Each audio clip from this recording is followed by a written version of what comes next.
Bom dia, ministro. Agradecendo uma vez mais o convite para participar desse fórum tão conceituado e parabenizando-lhe uma vez mais pela condução da discussão da estratégia de planejamento de se pensar o país, né? O senhor é umas pessoas que, com a sua liderança, tem conduzido isso de forma muito brilhante. É um prazer muito grande a gente da indústria petróleo poder estar aqui presente para poder transmitir nossa mensagem. Queria também cumprimentar nossos companheiros de debate hoje, Antônio Paes Carvalho e Antônio Gil, bem como todos os demais presentes. E como o sotaque bem informa, já que o ministro falou do nosso piauiense ali, eu sou paranaense, ou eu era, saí de lá quando eu era ainda jovem, depois de formado, né?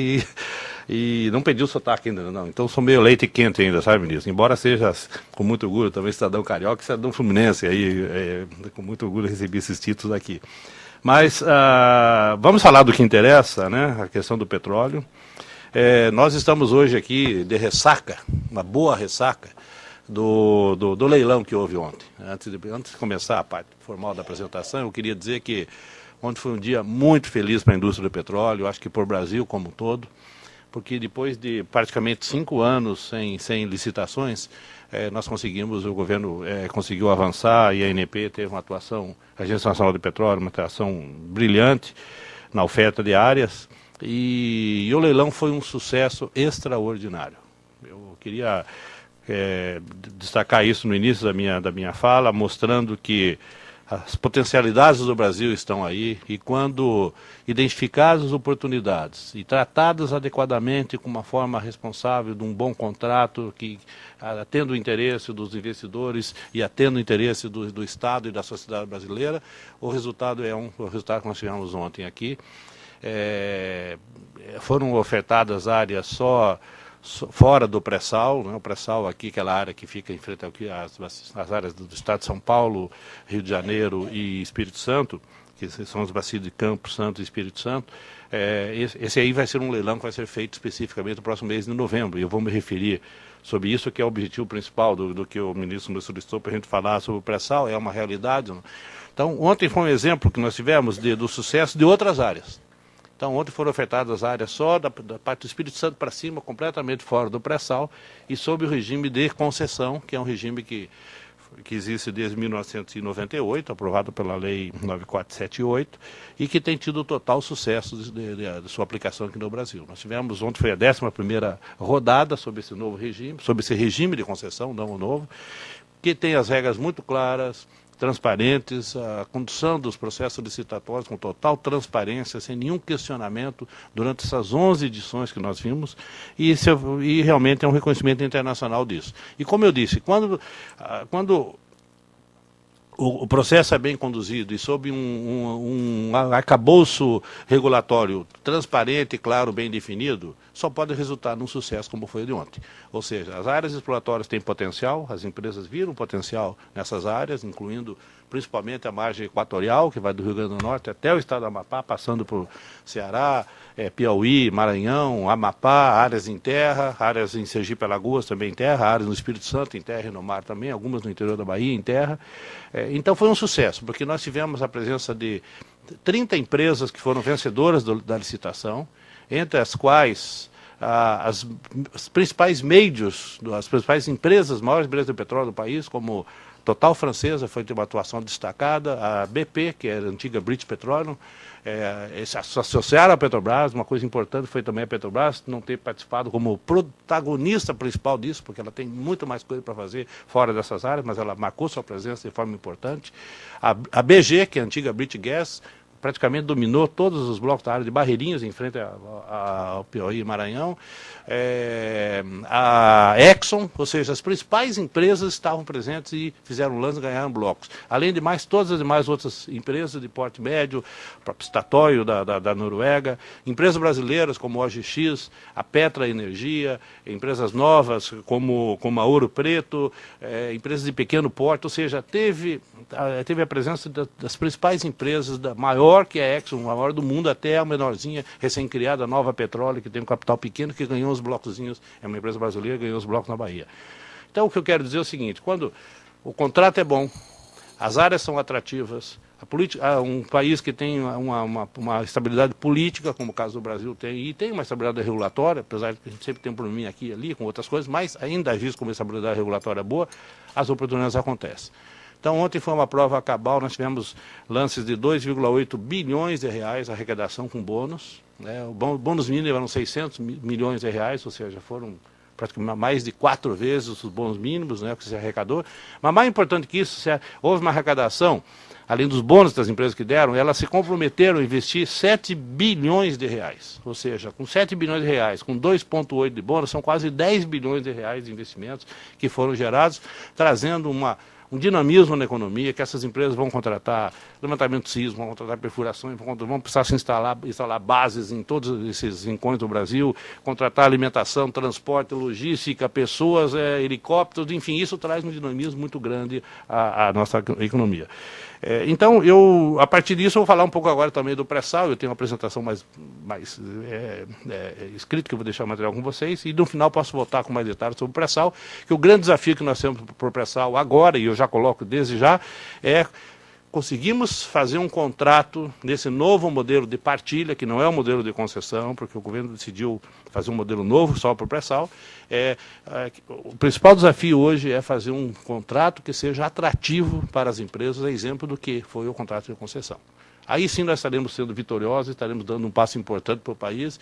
Nós não podemos errar na mão, nem ser muito conservador, nem ser muito mão aberta no contrato. Realmente temos que ter cuidado nisso, mas estabelecer um contrato equilibrado é o grande segredo que nós temos para que todo o pré-sal possa trazer as riquezas que a gente espera, trazendo, acima de tudo, a pluralidade das empresas, porque ele tem algumas características nesse modelo de partilha, que coloca a Petrobras como principal operador. Eu vou explicar um pouquinho mais tarde isso, o que é. A Petrobras tem que estar presente em todos os blocos, ela é a executora disso. Então isso é um detalhe que nós vemos como não tão atrativo, mas isso não se pode mudar agora, foi uma coisa aprovada em lei. O IBP se posicionou claramente contra isso.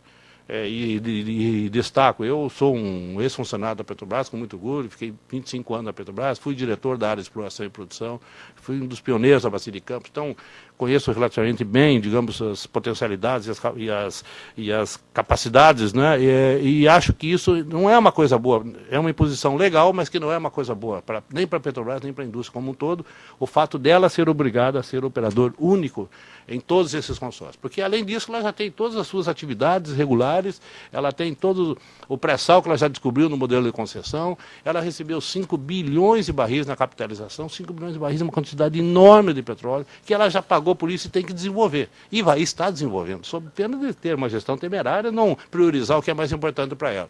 Então, além de tudo isso, que é um sonho de qualquer empresa no mundo, ter um volume de reservas como ela tem, ainda mais 5 bilhões da capitalização, ter que olhar para o pré-sal ainda como sendo responsável por conduzir todas as operações nessa nova área. Então, aí os interesses se desalinham. Mas eu acho que essa é uma questão que hoje nós apanhamos muito, inclusive, quando defendemos isso, como IBP, nas discussões no Congresso Nacional, né? Poxa, você, IBP, as empresas privadas não querem vir aqui tomar o petróleo e tal. Não é nada. Na época nós apanhamos muito. Fui parar até nos postos aí como junto com alguns ilustres senadores e deputados considerados traidores da nação, né? Mas hoje, para minha satisfação, eu vejo que esse tema da questão da discussão do operador único e tudo ganhou uma unanimidade tão grande. Inclusive, eu acho que dentro do próprio governo, que vão ter que reconsiderar isso em algum momento. Politicamente, não vejo condições de fazer isso agora, né? Acho que esse próximo primeiro leilão vai ter que ser feito assim, com essa figura do operador único, mas acho que vai ser melhor para todo mundo. Acho que, na opinião e na opinião do Instituto Brasileiro de Petróleo, que até para a Petrobras vai ser melhor se puder ser reconsiderada essa obrigação legal dela ter que conduzir todas as operações, porque é muita coisa. O pré-sal tem 800 quilômetros de extensão, vem do norte de Santa Catarina até o sul do Espírito Santo, né, por 200 quilômetros de largura. Então, a Petrobras tem suas áreas, suas atividades, daí qualquer leilão que a ANP for fazer, oferecer blocos ao longo disso, ela é obrigada a ir lá operar, mesmo que goste ou não. E como ela não sabe, ela pode até cair uma situação que ela vai operar um bloco com empresas que ela não escolheu para ser suas sócias, porque ela, em qualquer que seja o consórcio vencedor, ela tem que aderir ao consórcio vencedor para operar esse campo. Operar significa conduzir as suas operações todas, de sísmica, de estudos e tudo, em nome do consórcio, né? É muita coisa. Então isso pode acabar colocando o desenvolvimento do pré-sal futuro limitado até pela capacidade física da Petrobras. E olha, que não é pouco. A Petrobras está conduzindo o maior programa de investimento de uma companhia de petróleo no mundo. Os senhores viram aí, são 236 bilhões de dólares em 5 anos. Nenhuma empresa no mundo está conduzindo um programa de investimento dessa magnitude. E é muito bom que isso esteja ocorrendo conosco e com uma companhia como a Petrobras, que a gente admira e torce muito, cada vez mais, que esteja maior sucesso. Mas daí, você olhar o resto do pré-sal e ter que condicionar esse passo desse desenvolvimento aí, a capacidade física de recursos humanos, de equipamentos e financeira da Petrobras, isso no nosso entender, há um desalinhamento. Então, a questão futura do pré-sal, a gente vê que realmente temos o desafio agora, e estamos começando a ser chamados pelo governo para participar dessas discussões, do contrato de partilha que está sendo elaborado, tem que ser um contrato equilibrado e que a gente consiga atrair os investidores que só vão poder ser sócios só da Petrobras, né? Não vão poder ter novas empresas operadoras, como nós tivemos no caso de ontem, 30 empresas diferentes operando no Brasil, no modelo de concessão. No caso do pré-sal, não. Pela lei atual, vai ser só a Petrobras daqui para frente. Então, essa é uma limitação, mas vamos tentar, dentro do contrato atual, a gente sugerir as modificações e alterações para que esse contrato se torne atrativo, para que a gente tenha um sucesso também em novembro, poder dizer que tem tantos participantes participando aqui cada vez mais, e no futuro, quem sabe, rever essa condição do operador único, que nós achamos que é um desalinhamento de interesse entre a indústria, entre o governo, e isso não é uma coisa boa para o país. Mas eu vou começar rapidamente, ministro. Eu falei um pouquinho demais aí, mas talvez por entusiasmo de ontem, né? Depois de 5 anos, a gente sem leilões, esperando isso, as empresas no limite de suas capacidades, quase desmobilizando seus recursos. Ontem tivemos uma prova cabal de que quando as ofertas vêm em áreas interessantes, bom contrato, a indústria dá sua resposta e passa a investir no Brasil. Eu vou tentar passar rapidamente uma apresentação mais formal que eu tenho. Bom, esse gráfico mostra realmente o desempenho do setor petróleo nos últimos anos. Tá? Somente os investimentos na área de exploração e produção. Aqui não estão considerados investimentos em downstream, que a gente chama, que seriam refinarias, distribuição, gás e energia, petroquímica, biocombustíveis e outros. Então, em relação ao total, né, da formação bruto de capital fixo no país. Então, como a gente pode ver ali, há um progressivo crescimento relativo. Dessa forma, só com os investimentos esperados na área de EIP, que é a exploração e produção, previsto para ocorrer ali nos próximos anos, esperando que esse percentual se aproxime de 10%. Em outras palavras, em poucos anos, 10% de toda a formação bruta de capital fixo na indústria brasileira virá exclusivamente do segmento de exploração e produção da área de petróleo, que é apenas uma das etapas da cadeia do setor como um todo, como eu comentei. Por sua vez, também tem recente estudo do BNDES, aqui dessa casa, em linha com as nossas expectativas, indicou que entre 2013 a 2016 serão investidos no setor de petróleo 405 bilhões de reais, de um total de 3.807 bilhões de reais em investimento no país como um todo, o que representa algo em torno de 11%, como a gente pode ver aqui no segundo parágrafo. Então, segundo o levantamento, o setor petróleo será responsável por quase 40% de todo o investimento realizado pela indústria do petróleo no país, no período, que deve totalizar investimento a cerca de 1 trilhão de reais.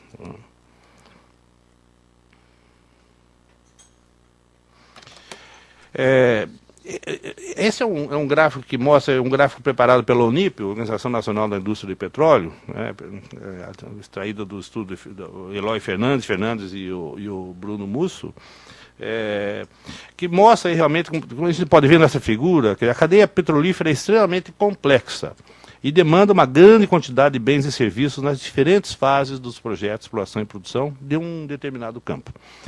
Nessa cadeia, a empresa petroleira é uma indutora de investimentos.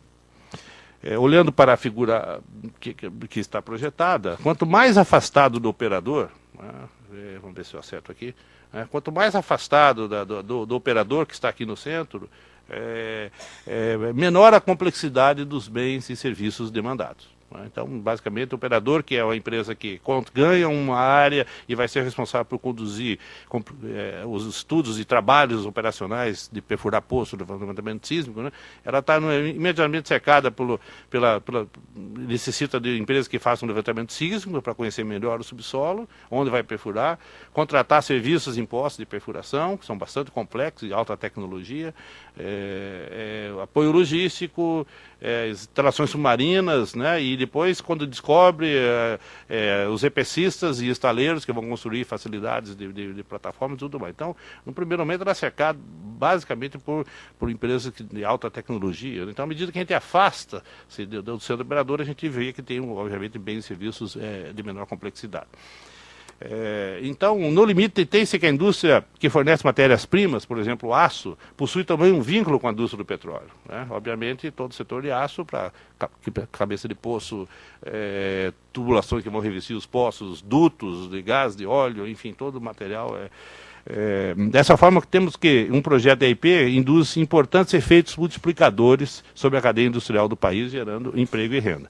Se a indústria petrolera é tipicamente caracterizada por sua alta intensidade de capital, em detrimento a falar do fator de produção do trabalho, o mesmo pode não ser válido quando caminhamos para a fronteira da cadeia, onde o potencial de geração de empregos é muito mais elevado, quando saímos mais para fora.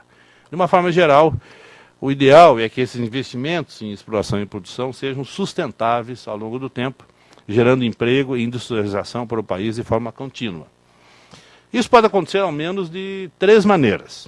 A primeira delas ocorre se o ciclo de investimentos em exploração e produção é continuamente retroalimentado com novas áreas exploratórias.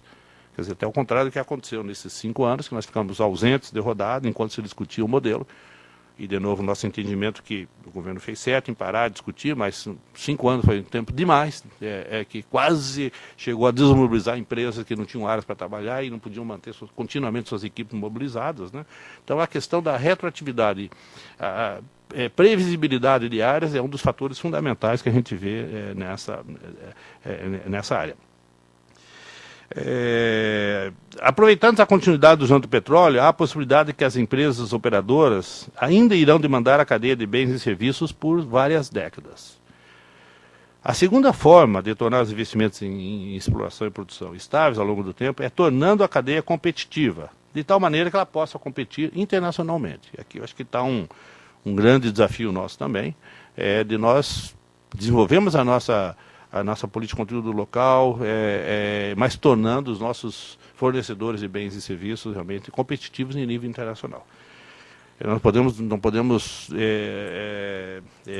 e não devemos, né, gerar empresas que tenham custos maiores aqui e que no momento elas não consigam ser competitivas em níveis internacionais. Eu acho que nós temos, eu vou comentar um pouquinho mais à frente, um estudo muito bom que mostra onde a gente deveria se focar para sermos competitivos em níveis internacionais e sermos talvez os principais fornecedores do Oeste África, por exemplo, todos os países que têm atividade lá no lado oeste da África, na costa oeste africana, e agora leste também, Moçambique principalmente, onde são muito parecidas as similaridades. Então, nós temos que nos focar, nós temos que ser muito bons nisso e temos que ser número 1. Temos uma demanda enorme aqui no país para isso, demandada pela própria Petrobras, que lidera isso, carro-chefe, com 80%, 90% dos investimentos. Tem uma demanda local que justifica a gente armar clusters de exportação, clusters que sejam lastreados por essa demanda interna, né? Mas que a gente seja realmente competitivo em nível internacional. Dessa maneira, os fornecedores brasileiros irão ser acionados para atender a exploração e produção de petróleo em outras áreas, como eu já comentei. Mudando mais um pouquinho, avançando um pouquinho, vamos ver aqui, próximo. Tecnologia e conhecimento. Em função das condições operacionais desafiadoras dos reservatórios do pré-sal, para que fosse possível desenvolver essas reservas, como a gente tem hoje uma tecnologia, pode dizer que hoje não tem, nós não temos nenhum constrangimento de tecnologia para produzir no pré-sal. E para isso foi muito importante o que foi o período de aprendizado que tivemos antes na Bacia de Campos. Para aqueles que lembram, a Bacia de Campos foi a primeira descoberta offshore mais significativa, foi feita em 1974. o campo de garupa, e de lá para cá nós vivemos o período de 2 choques de petróleo, naquela época, na década de 70, em que os preços saltaram de $2 para $39 na época, hoje está em torno de 100, né? Então, mas foi um choque violento, né? E o principal fator que impactava a balança, isso deve lembrar muito bem, porque está falando muito com esses números, impactava a balança, era a importação de petróleo. A gente importava 1 milhão de barris por dia e produzia 180 mil barris internamente. Hoje nós já produzimos 2 milhões de barris por dia, mas naquela época a balança de pagamento pesava 11 bilhões, eram 11 bilhões de dólares que impactava a nossa balança comercial, 50% da balança comercial era impactada pelas importações de petróleo. Então eu me lembro, eu era um jovem engenheiro na Bacia de Campos, a gente começou a descobrir os primeiros campos e o desafio era, precisamos produzir de qualquer jeito isso. Para cada barril de petróleo produzido internamente, são menos divisas que a gente gasta. Depois, em 82, veio aí o nosso calote, né? Quer dizer, a gente deixou de honrar o pagamento da dívida externa, então o dólar passou a ser moeda raríssima. Então, qualquer importação de barril que a gente pudesse fazer naquele momento seria bom para o país. E aí isso foi, eu chamo a atenção dos senhores, esse foi um dos fatores fundamentais para fazer com que o Brasil, liderado pela Petrobras, Centro de Pesquisas, prestadores de serviços, saltassem à frente das demais empresas no domínio da tecnologia offshore, produzir em águas cada vez mais profundas. A gente foi batendo recordes, fomos produzir em 120 metros, depois 150, 200, 300 metros de profundidade, né, do mar. Podia usar o mergulhador até 300, depois de 300 não podia usar mais, tinha que se desenvolver sistemas que eles chamam diverless, sem ação de mergulhador, fazer conexões das linhas, tudo por robô, por controle remoto.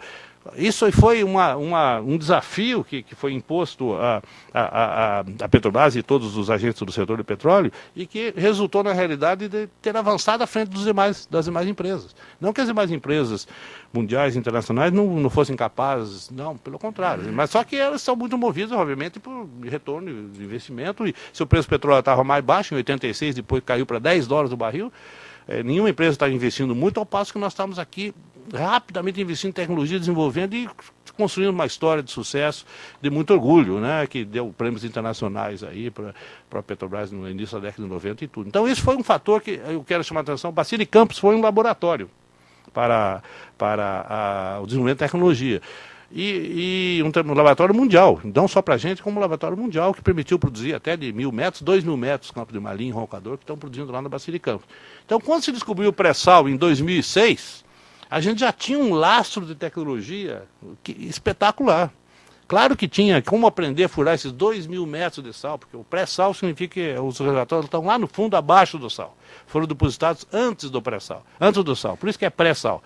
Foram depositados uns sedimentos, depois veio um sal, quando separou o continente aqui da África e do Brasil, houve deposição de muito sal, 2.000 metros de coluna, como perfurar, enxergar lá embaixo, estabilizar poço, foram desafios tremendos. Hoje, acabei de voltar de Rio semana passada, nós tivemos a Feira Internacional de Rios, com uma participação forte do Brasil e principalmente a Petrobras também, não tem mais nenhum desafio tecnológico grande que possa ser vencido para produzir o pré-sal. Então, o tempo de perfuração dos poços diminuiu de 1 ano e meio para 70 dias, ou seja, isso reduz muito o investimento. Então a gente tem uma oportunidade muito grande, mas eu chamo a atenção que tecnologia foi um fator extraordinário para isso, e hoje nós vemos com satisfação que, se os senhores, aqueles que podem ir na Ilha do Fundão, vocês podem observar que hoje no Fundão nós temos um centro mundial de tecnologia que não vi em nenhum lugar do mundo. As empresas prestadores de serviços que vieram se instalar aqui e são competidores, inclusive, num mesmo polo, compartilhando dos desafios pelo lazer e um tremendo potencial que tem aqui para o desenvolvimento do pré-sal.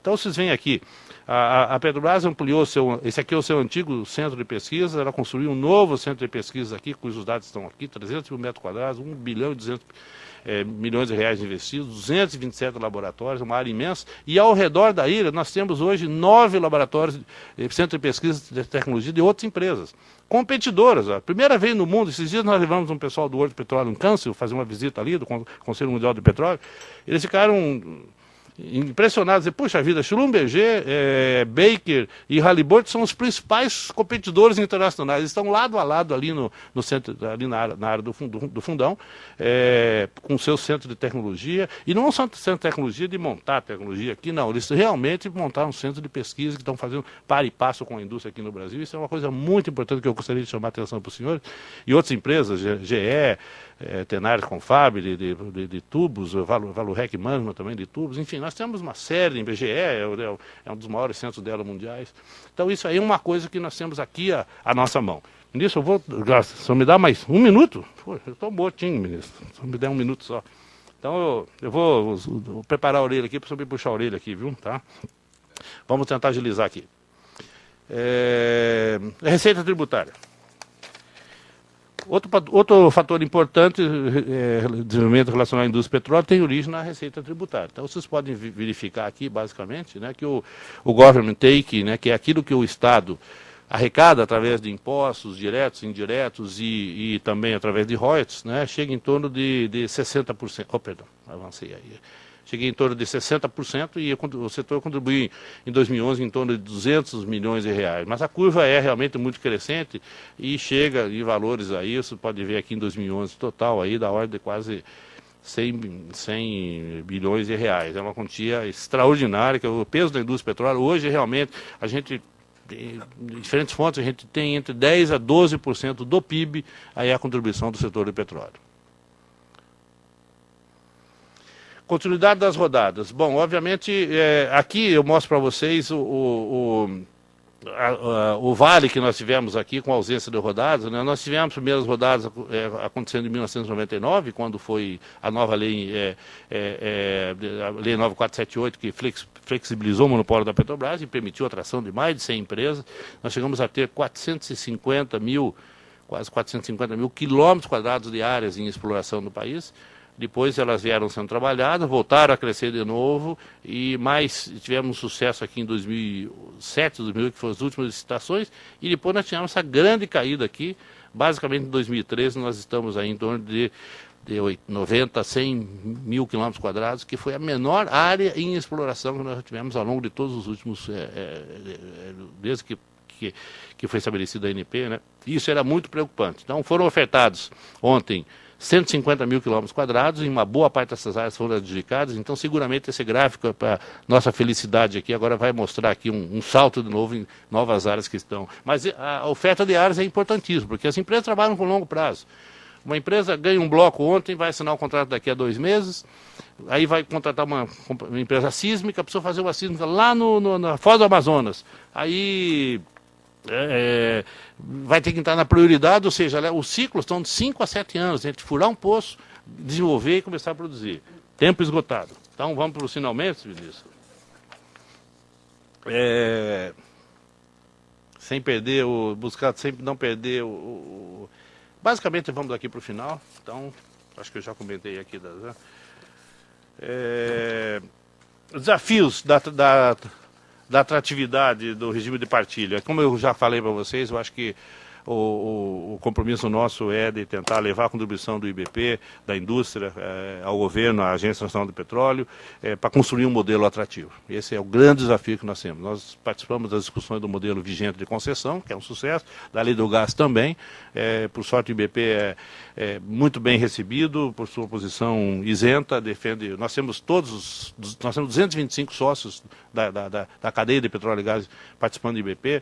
A Petrobras é sócia fundadora, está lá presente, a presidente Graça Foster é presidente do Conselho do IBP, eu sou presidente executivo. Então, o IBP procura fazer um balanço entre um grande agente, que é o maior agente do país, que é a Petrobras, e todo o resto do setor privado, né, buscando conciliar os interesses. Então, não é à toa que já uma vez ganhei o prêmio do equilibrista aí para tentar bancar esses interesses, né? Mas a gente tem tido muito sucesso no IBP em promover o equacionamento e a homogeneização dos interesses de todos os setores envolvidos, né? Da atratividade do regime, como eu falei, é a coisa mais importante que podemos ter agora no momento, incentivar a multiplicidade de atores e empresas, viabilizar nicho adequado às empresas menores. Nós temos uma realidade de empresas que podem trabalhar no interior do Brasil, de pequeno porte, que ainda não estão tendo condições de se desenvolver. Esse é um desafio que ainda está para a gente poder equacionar junto com o governo, áreas, facilidades e tudo. Desafios da atratividade do regime do partido de produção. Nós não podemos... vão ser ofertadas áreas espetaculares, inclusive um campo já descoberto, que talvez seja o maior campo descoberto no Brasil, o campo de Libra. Mas a nossa preocupação é que o modelo regulatório, como vai ser ofertado o Libra, que já está descoberto, e outras áreas que não estão descobertas, pode ser pequenas, atrativas ou não, a nossa preocupação é que o modelo não seja pautado para um caso extraordinário e um ponto fora da curva, como é o caso de Libra. Então, esse é um ponto que a gente tem. Ministro, meio minuto mais, ministro, só para terminar aqui. E estou abusando da sua paciência, né, ministro?